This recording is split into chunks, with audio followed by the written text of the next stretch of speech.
Olá pessoal, tudo bem? Seja bem-vindo de volta.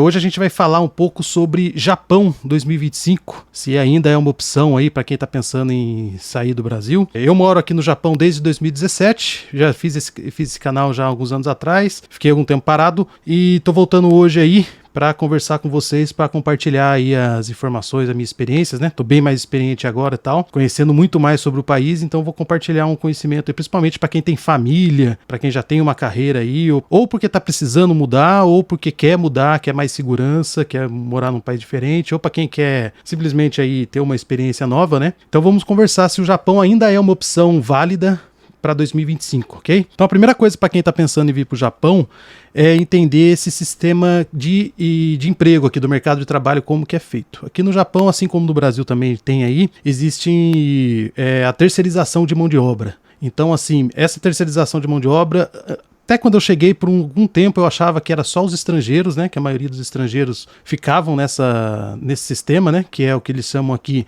de Seishain, que é o funcionário que é contratado direto, e o Haken Shain, que é o funcionário que é contratado de outras empresas, de uma empresa terceira. A maior diferença desse formato de trabalho, que afeta muito aqui, que atrapalha muito para quem é Haken, ou seja, quem é terceirizado, é que as empresas te contratam simplesmente para te colocar em uma empresa que você vai responder para outra pessoa. Então você não tem ali, você tem os direitos sim.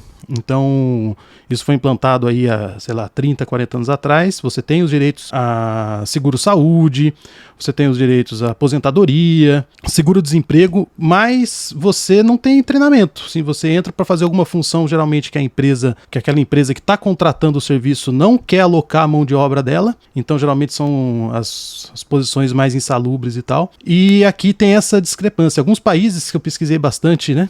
Sobre outros países aí, alguns países não podem ter isso, né? Você é contratado direto com a empresa e alguns países têm também, né? A maioria acaba tendo, então. Só que aqui no Japão isso aí é bem dramático. Então, assim, é bom entender. Vou ver se mais pra frente eu faço um vídeo só disso, porque ele é muito importante para quem tá vindo. Então, você precisa entender isso, que tem essa discrepância. E não é só para mão de obra de chão de fábrica, ou para mão de obra de empregos de entrada. Mão de obra especializada também, às vezes, é contratada como Haken Shain. Só que daí, é claro, tem um salário maior e tal. Então, é importante compreender isso aí. Inicialmente, como eu falei, eu pensava que era só para mão de obra estrangeira. Não é. Mão de obra estrangeira no Japão ainda é baixo. A gente aumentou muito, está com quase 3 milhões aí de imigrantes morando hoje, né?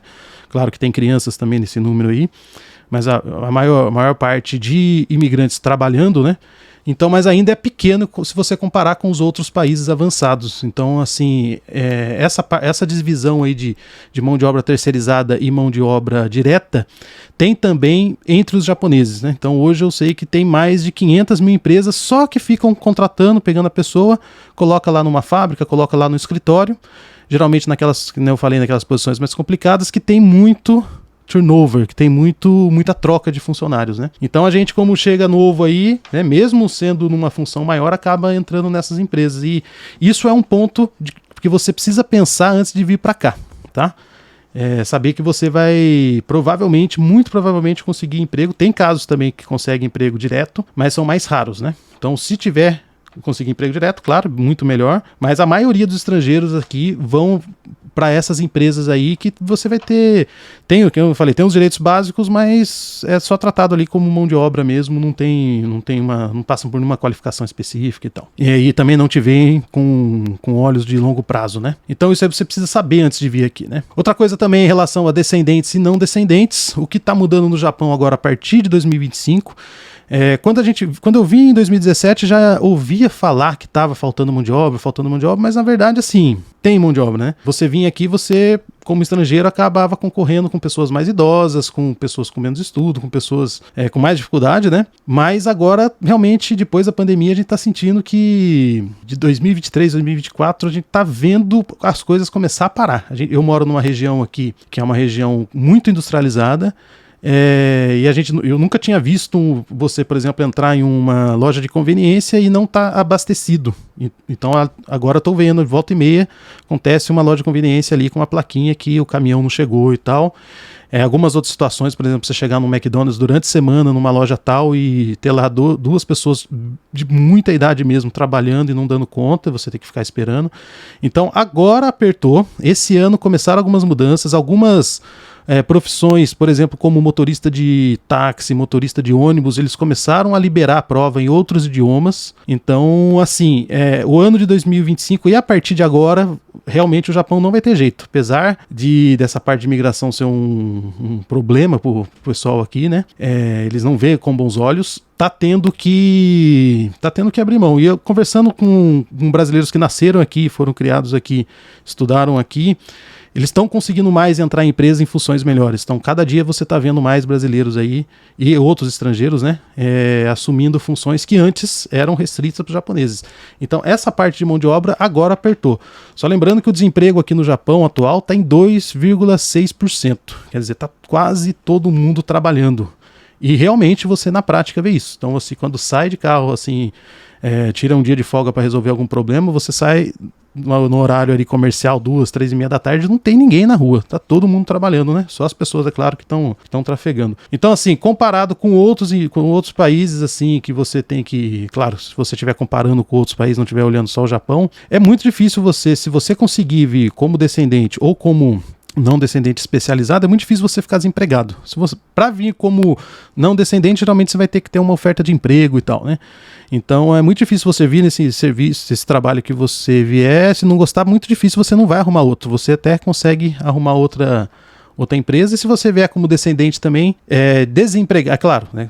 Estamos falando aqui em serviço de entrada, ainda tem muitos problemas aí para conseguir, principalmente o idioma, né, o maior obstáculo para você conseguir um emprego na sua área de formação aí, ou numa área específica, mas tem muito emprego sim. Então 2025, essa parte aí provavelmente vai continuar e até agravar a falta de mão de obra, então cada vez precisando de mais, né. Aí outro ponto que eu coloquei aqui, tem mais, só que os salários, eles, apesar de você sempre ver notícias de empresas vão aumentar, na prática, assim, para os Haken, para os terceirizados, está aumentando muito pouco. Eu, antes de fazer o vídeo, eu dei uma olhada aqui. Eu trabalhei 3, 4 anos em fábrica e tal, então tive que procurar bastante trabalho aqui. Então eu olhei, eu achei o salário baixo pela situação, né? Eu vou falar mais pra frente aqui, pela inflação que a gente teve nos últimos 2, 3 anos, eu tô achando que teve muito pouco aumento de salário para funcionários aí terceirizados, né? Apesar de muitas empresas e os números assim, tá falando aqui que a média de salário aumentou em 3,6% em 2023 pelas empresas, né? Só que aquilo que eu falei, realmente provavelmente não chegou em todo mundo ainda. O Japão ele é muito lento, ele ficou praticamente, 30 anos sem inflação alta que nem teve nos últimos anos, né? E a inflação também é oficial, eles falam em 3,1%, também é papagaiada, a inflação foi muito alta pra gente eu tenho 3 filhos aqui, a gente sentiu muito.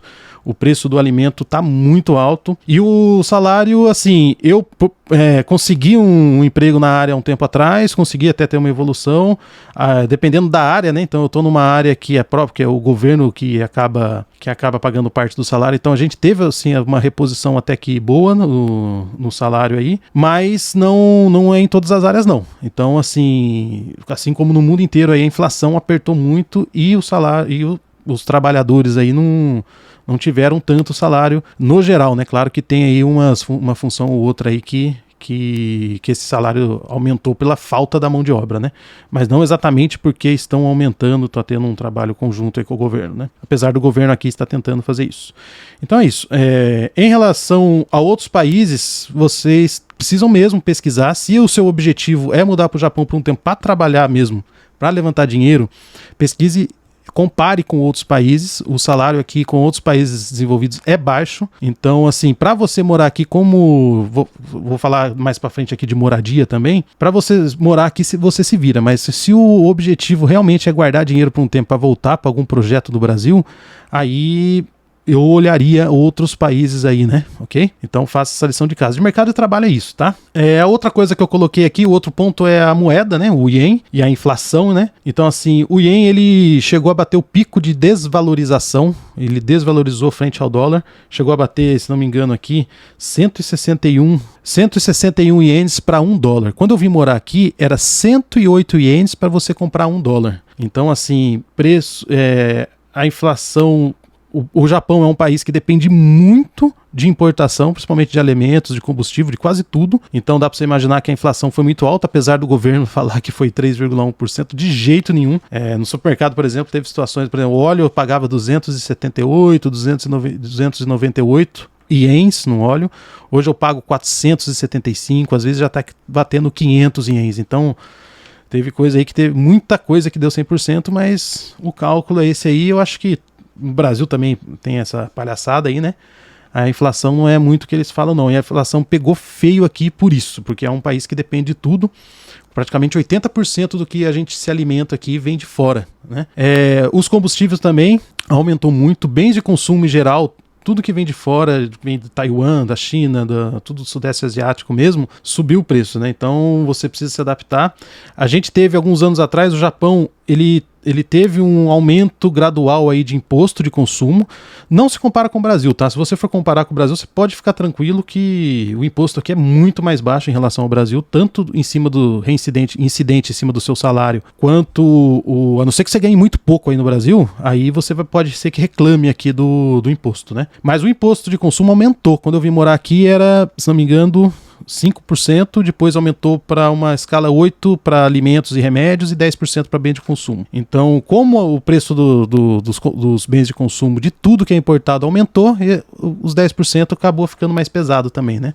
Mas ainda assim, claro que, né, como eu comentei agora, para você ter um acesso, por exemplo, a um iPhone, a um Mac, a equipamentos, bens de consumo geral, carro, bicicleta, tudo, ainda é muito mais fácil você, mesmo trabalhando numa função de entrada, você ter aqui no Japão do que aí no Brasil, né? Então você tem mais acesso.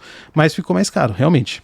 Mas se você for, que eu comentei aqui, se você for para vir morar mesmo, de trazer a família e tal, ainda tá dando para o casal trabalhando, ainda tá dando para ter um padrão de vida bem melhor que do Brasil, se você comparar com as funções parecidas, né? Uma coisa que mudou muito também dos últimos 10 anos para cá, e que tá mudando também o perfil dos brasileiros que ficam aqui. Hoje a maioria dos brasileiros vem e acabam mesmo ficando, comprando casa e tal. E os filhos vão ficar aqui, vão estudar, e a pessoa fica décadas aí e até não pretende voltar mais, né?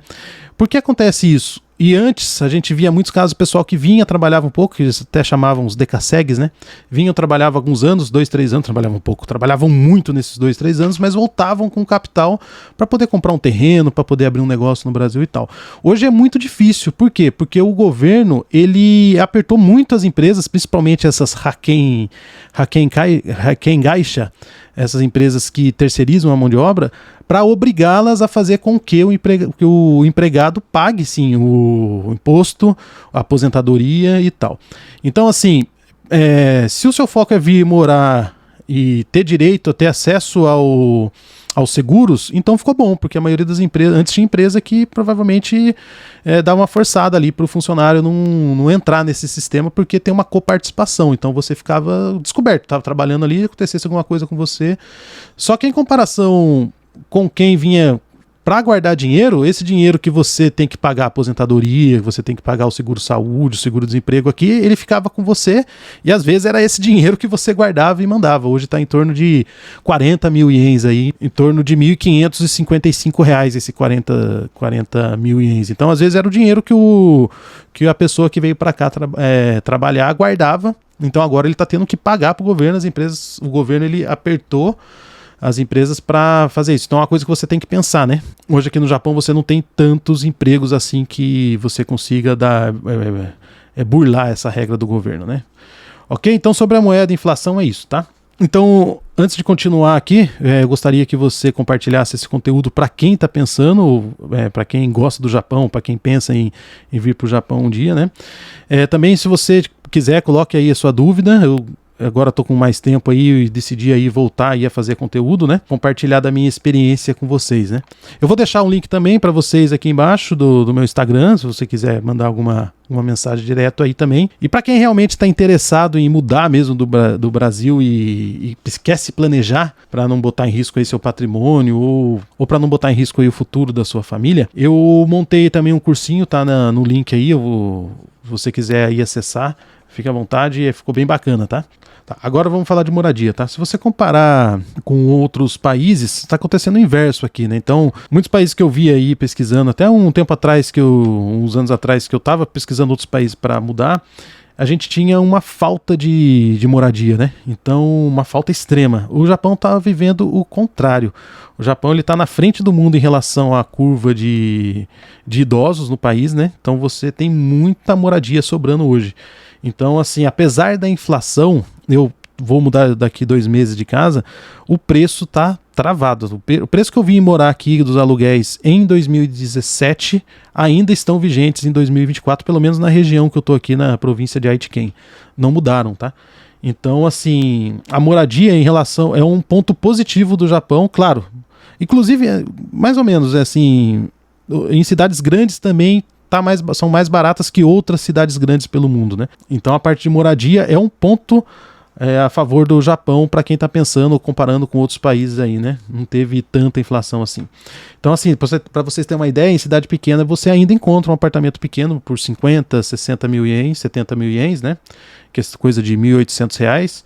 Você encontra um apartamento aí de 2 quartos para você, que nem o que eu moro aqui. E não é problema então. Então, para 2025, a tendência é que fique ainda mais barato, tá sobrando muita casa. Então, se você vier para morar mesmo, você monta seu plano aí de imigração para o Japão, já prevendo, já entendendo certinho como é o processo de residência permanente após 5 anos. Se você ficar 5 anos aqui, você consegue entrar com o processo de residência permanente. Saindo da residência permanente, se você estiver trabalhando com mais de 3 meses no mesmo emprego, você já consegue fazer um financiamento, né? Claro, se tiver o nome limpo, mas é muito fácil comprar uma casa aqui, né? Então, para quem tá pensando mesmo em se mudar de vez para cá, monta o plano já fazendo, e tá tendo muita oferta de casa mais barata e tal, por causa disso, né? Então a tendência é que isso continue e se agrave, né? Então se agrave pro lado de quem tá vendendo, né? Os preços comecem a cair mais. Ok? De moradia, sobre para quem tá vindo com filhos, vou falar rápido que não é todo mundo, né? Mas para quem tá vindo com filhos ou tá vindo em casal que quer ter filho aqui, aconteceu os dois, né? Eu vim com filho do Brasil, com um de 5 anos e um na época com um de 5, de 3 anos, e nasceu uma menininha aqui também, né? Então, assim, eu gosto muito, apesar de todas as barreiras culturais, de tudo que o pessoal fala, de bullying e tal, existe mesmo, é um problema aqui, mas é um problema em qualquer lugar do mundo, então dá para lidar. A gente tá muito feliz com a parte para criar filhos aqui, né? Então eu acho que, assim, se o foco é esse, o Japão ainda é, assim, nos top ali da parte de segurança, da parte de educação, para você trazer o seu filho aqui, né? Claro que tem muita coisa na internet, claro, tem casos ainda que a gente fica surpreso de acontecer em 2024, né? Algumas barbaridades aí, mas no meu caso, eu e alguns e outros amigos também que a gente conversa, a gente teve muita sorte, a escola foi muito boa, meus meninos adoram a escola, tem amigos das duas, até mais nacionalidades, né? Meus filhos têm amigo japonês, brasileiro, chinês, vietnamita, eles vivem muito bem, a segurança é impressionante mesmo, você passar, no caso meu aqui, 5 anos sem ver um assalto, sem ver um roubo, assim, sem presenciar, né? Então, a parte de segurança aqui é impecável para quem tem filho, né? Existe realmente uma adaptação difícil, né? Exige muito de nós pais no começo. Então é um tema para outro vídeo aí. Mas se você vier com foco de trazer seus filhos e apoiá-los nos primeiros anos, dá para passar tranquilo por essa fase, né? A escola é barata para todo mundo, então a escola que você paga é pública, ela não é de graça, você paga um valor de acordo com o seu imposto de renda, né? Então ela é uma forma mais justa. Então na mesma escola, por exemplo, do Pedro, tem o Pedro lá, que é filho de imigrante brasileiro, que está ganhando um salário aí inicial, e também tem o filho do médico, do engenheiro e tal, só que cada um paga o seu valor de acordo com a renda, né? E a parte de, que nem eu comentei, né, discriminação existe mesmo, só para reforçar isso aí, é uma parte perigosa para quem vem, né? Mas se você vier estruturado, com planejamento aí, no caso com a esposa, e montar em um plano bem definido, existem muitas instituições de ajuda, o governo hoje já tem. Se você vier para uma... Tem até um vídeo que eu fiz sobre as regiões do Japão, é de uns 2 anos atrás, mas ainda está valendo. Se você vier para uma região que tiver tradutor na prefeitura, você vai ver que o serviço público aqui é muito bom para apoio às famílias, né? Então, assim, ó, pra parte de filho, meu, eu acho, assim, pelo que eu pesquisei, continuo pesquisando, com o que eu converso com amigos que moram na Europa, nos Estados Unidos e tal, aqui ainda é muito bom, é muito top pra quem vier com filho, então em 2025 vai continuar assim, tá? Ok, outra parte importante, não só trabalho, né, a gente vive, então a parte de lazer. A parte de lazer é sensacional, se você vier para morar e tiver que fazer uma poupança, você tem muita estrutura, mesmo em cidades pequenas, para você desfrutar de parques de graça, de museus de graça, de natureza de graça. Então, assim, tem muita opção gratuita. Então, se você comparar, eu gosto, nos últimos anos eu comparei muito e, realmente o Japão é impressionante. Uma região, você vai, às vezes você não precisa nem sair da região, que nem eu moro aqui num trecho, nessas 3, 4 cidades em volta, que tem muita coisa, até hoje, 7 anos depois, eu passeio muito, eu ando de bike aqui, ando com a minha família, a gente sai todo final de semana e sempre estamos descobrindo um restaurante novo, locais novos para passear, tá abrindo coisa nova também. Então, assim, a parte de lazer aqui é muito boa. A parte... Qualquer hobby que você tiver, se você gosta de bike, se você gosta de trilha, se você gosta de futebol, se você gosta de basquete, qualquer hobby ou de esporte ou dança, música, você vai conseguir, mesmo tendo um trabalho de entrada, você vai conseguir praticar aqui. Pesca, muita gente gosta de pesca aqui. Então, assim, essa parte de hobby também é tranquilo, tem muita loja especializada de tudo, a gente tem acesso, apesar do que eu falei que aumentou um pouco o preço das coisas, tem muita coisa usada de qualidade, então é muito bom. A parte de restaurante também, eles estão mais caros, né? Então para 2025 comparado anteriormente, mas assim, o ano passado eu fui pro Brasil e eu acho que os restaurantes aqui são mais baratos que no Brasil. Eu fiquei bobo de ver, às vezes eu cheguei a pagar R$40 no Marmitex, desses que a gente pega na correria num restaurante lá, de comida caseira e tal, R$40, dava pra comprar quase, 2 Marmitex aqui, né, que a gente chama de bentô. Então, assim, se você comparar a hora trabalhada para você, necessidade de hora trabalhada para você sair, levar a sua família para comer no restaurante, aqui no Brasil, mesmo aqui no Japão, mesmo trabalhando numa empresa, mesmo trabalhando em um emprego de entrada, você vai conseguir dar isso para sua família, né? Deslocamento aqui, né? Você ter carro, ainda compensa ter carro para quem mora no interior, os carros são muito baratos, o imposto não é tão alto, tem um imposto, muita gente reclama, mas pelo benefício que você tem, eu acho baixo. Tem muita opção de carro barato mesmo, assim, que aí no Brasil custa 80, 90 mil reais, por exemplo, um Honda Fit, você vai pagar, 7, 8 mil reais aqui, 10 mil reais num Honda Fit de 2010, 2011. Então, assim, é absurdo. E comparando com outros países, o preço do carro, os carros são muito bons, né? Então, assim, compensa ter carro se você morar no interior, né? Claro, se for morar em Tóquio ou Osaka, talvez não, né? Mas, assim, geralmente quem vem e acaba começando aí em cidades menores, compensa ter o carro. E deslocamento, assim, interno na província mesmo para fazer esses passeios sai muito barato, apesar do combustível tá um pouco mais caro nesses últimos anos, né? Mas é muito caro para você ir para longe, ir para as outras províncias, pegar a estrada paga, ela é muito cara, né? Então é isso. No geral, é impossível você conhecer tudo que tem de bom aqui no Japão. É um país que a parte de turismo é muito desenvolvida. O Japão, se não me engano, vai bater um recorde de mais de 40 milhões de turistas aqui. Então, esses turistas, a maioria, vêm de países ricos, né? Então, assim, é um país sensacional para você, ainda em 2025, vir curtir. Dá para trabalhar e dá para ter lazer, claro. Sempre aí tendo um planinho aí antes de sair de casa, tá? Ok? E por fim, eu deixei a última parte, a perspectiva de futuro do país, né? Então, se a gente está falando em uma mudança desse tamanho, você sair do Brasil e ir para um país que nem o Japão, do outro lado do mundo, você precisa entender um pouco o que preocupa e o que, né, uma perspectiva do futuro, né?